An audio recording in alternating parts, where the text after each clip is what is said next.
Brazilian football নিয়ে টানাপোড়েনের যেন শেষই হচ্ছে না। বিশ্বকাপ বাছাইয়ে ছন্নছাড়া পারফরম্যান্স, এরপর দরিভাল জুনিয়রের বিদায়ের পর 5 বারের বিশ্ব চ্যাম্পিয়নদের কোচ কে হবেন তা নিয়ে দেখা দিয়েছে ধোঁয়াশা। তবে Real Madrid coach Carlo Ancelotti হচ্ছেন ব্রাজিলিয়ানদের পরবর্তী কোচ, তাই নিয়ে বেশ কয়েকদিন ধরেই চলছে আলোচনা।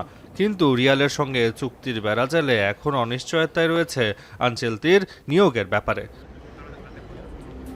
ইউরোপিয়ান গণমাধ্যম বলছে এই ইতালিয়ান কোচের জন্য লা লিগার শিরোপা দৌড়ে রিয়াল মাদ্রিদের ভাগ্য নির্ধারণ হওয়া পর্যন্ত অপেক্ষা করতে চায় সিবিএফ। কয়েকদিন আগেও জানা গিয়েছিল রিয়াল মাদ্রিদ কোচের দায়িত্ব ছেড়ে জুনে ব্রাজিলের দায়িত্ব নেবেন আনচেলতি, কিন্তু এরপরই ভেসে আসে নেতিবাচক খবর।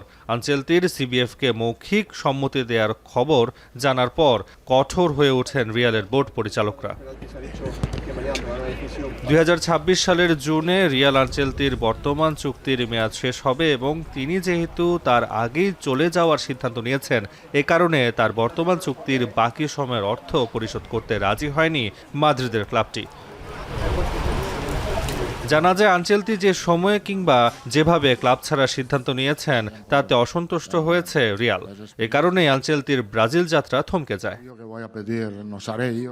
এদিকে 26 মের মধ্যে নতুন কোচ নিয়োগ দিতে চায় ব্রাজিল ফুটবল কনফেডারেশন। জুনে ইকুয়েডর ও প্যারাগুয়ের বিপক্ষে বিশ্বকাপ বাছাইয়ের ম্যাচ সামনে রেখে সেদিনই স্কোয়াড ঘোষণা করতে চায় তারা। ব্রাজিলিয়ান সংবাদ মাধ্যম বলছে সিবিএফকে আনচেলতি মৌখিক সম্মতি দিয়েছেন। এই খবর জানার পর রিয়াল সভাপতি পেরেস আনচেলতির চুক্তি বাতিলের ফি দিতে রাজি হননি। তবে আনচেলতি বিনা পয়সায় রিয়াল ছাড়লে আপত্তি নেই পেরেজের।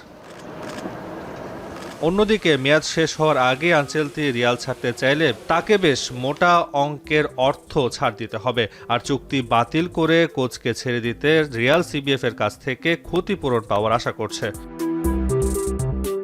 আর আনচেলতিকে শেষ পর্যন্ত কোচ হিসেবে পাওয়া না গেলে জর্জ জেসুস কিংবা আবেল ফেরেরার মধ্য থেকে যে কাউকে বেছে নিতে পারে সিবিএফ।